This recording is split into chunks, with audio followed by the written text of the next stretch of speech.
दोस्तों पिछले दिन यानी पार्ट 1 में हम लोग क्या देखे थे, हम लोग देखे थे कि हमारे मिस्टर हैरियट साहब गाड़ी से अपना हॉस्पिटल जा रहे थे और मिसेस पंफ्रे अपने कुत्ते को मिस्टर हैरियट को देख के रो रही थी।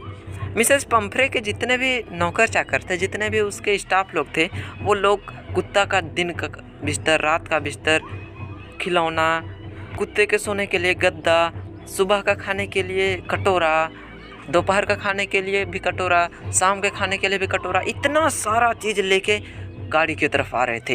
इतना चीज़ लाए थे ना यार कि उस गाड़ी में भी नहीं अटता। इसलिए हमारे लेखक हैरियट साहब चालाकी किया और गाड़ी से अपना चलते गए और ये लोग पता नहीं क्या किए। उसके बाद जब जेम्स हैरियट पीछे देखते हैं तो सबके आंखों में आंसू था, उन स्टाफ के आंखों में भी आंसू था।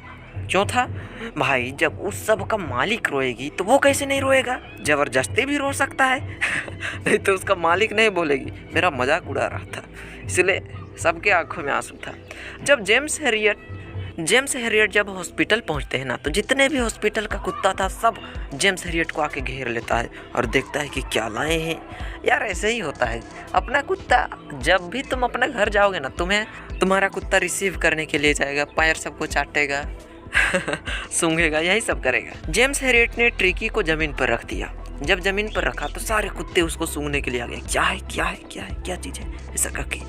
तो उसने कुछ देर सूंघा, उसके बाद कोई इंटरेस्ट नहीं दिखाया, क्योंकि यार वो कुत्ता भी कोई रिप्लाई नहीं दे रहा था। मतलब ट्रिकी कोई रिप्लाई ही नहीं दे रहा था, बस पड़ा था इसी तरह। थोड़ा देर तक कुत्ते लोग उसको सूंघे, उसके बाद फालतू चीज़ है करके वो लोग चले गए, उसको इग्नोर कर दिए क्योंकि यार ट्रिकी इतना मोटा हो चुका था कि हिल डुल भी नहीं पा रहा था, बस सुतल था बेवकूफ जैसा। हमारे डॉक्टर साहब ने सोच रखा था कि ट्रिकी के साथ क्या करना है। हॉस्पिटल में जितने भी कुत्ते थे, सारे कुत्ते के सोने के लिए एक बॉक्स रखा हुआ था, उसी में वे लोग जाके सोते थे।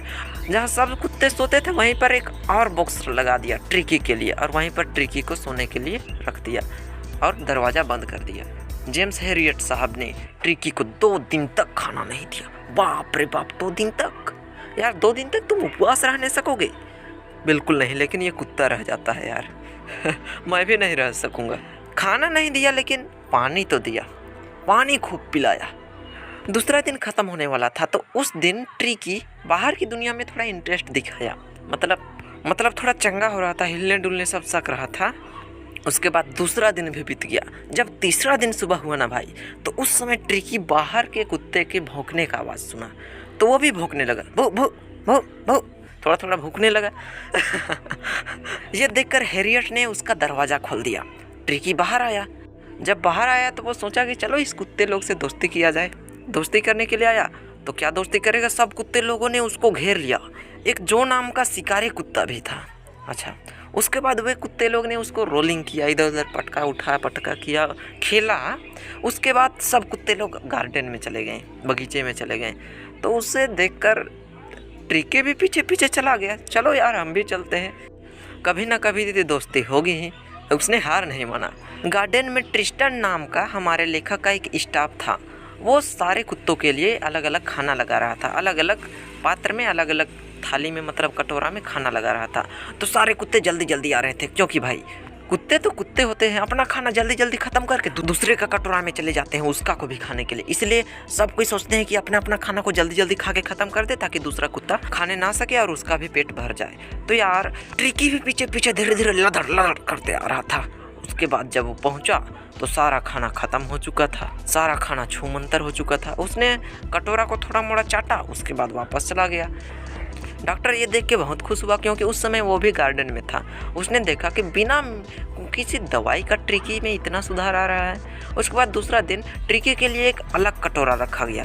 तो सब कोई अपना अपना कटोरा में खाना शुरू किया। ट्रिकी भी अपना कटोरा में खाना शुरू किया, वो भी खाना खाया।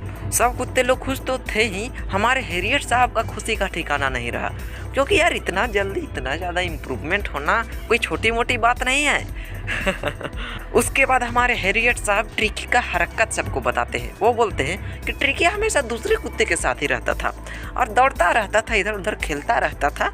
दूसरे कुत्ते लोग जो करते थे वही करता था साथ में एकदम। कभी कभी कुत्तों में झगड़ा हो जाता था तो उस झगड़े में भी ट्रिकी पार्टिसिपेट कर लेता था। एक तरह से बोला जाए तो ट्रिकी उस कुत्ते के परिवार का एक अंग बन चुका था। जैसे बाकी कुत्तों का नॉर्मल लाइफ होता है ना, तो उसी तरीके से ट्रिकी का भी नॉर्मल लाइफ चल रहा था। अरे यार लाइट कट गया। भाई बहुत देर के बाद अभी लाइट आया है यार, क्या कहूँ, लाइट पे भरोसा रहना पड़ता है। मेरा अपना लाइट सेटअप था वो सब खराब हो गया। अच्छा क्या चल रहा था? ओह अच्छा, ट्रिकी का नॉर्मल लाइफ चल रहा था राजसी जीवन से गंवार जीवन चल रहा था, नॉर्मल कुत्तों का लाइफ चल रहा था। और ऐसा ही में इसका तबीयत ठीक हो रहा था। उसके बाद रात को जितने भी कुत्ते होते हैं ना, सारे चूहे मारने के लिए चले जाते हैं। तो इसके पीछे पीछे ट्रिकी भी चला जाता है, क्योंकि वो तो कुत्ता का पीछा करता रहता है। कुत्ते लोग जो करते हैं बस वही करने लग जाता है।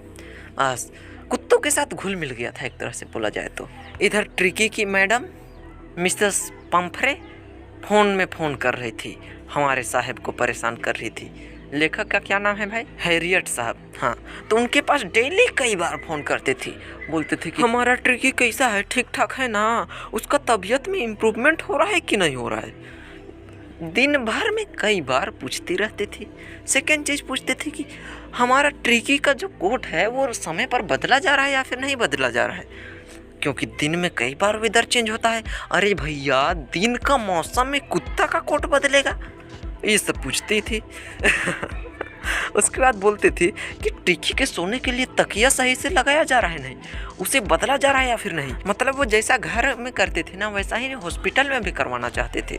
तो उसको जवाब में यही बोलते थे कि सब ठीक है, जैसा आप बोल रहे हैं वैसा ही किया जा रहा है, आप कोई टेंशन मत लीजिए, धीरे धीरे उसका तबीयत में इम्प्रूवमेंट हो रहा है।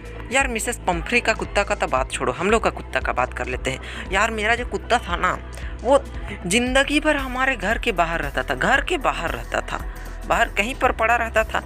उसके लिए कोई स्पेशल खाना नहीं मिलता था।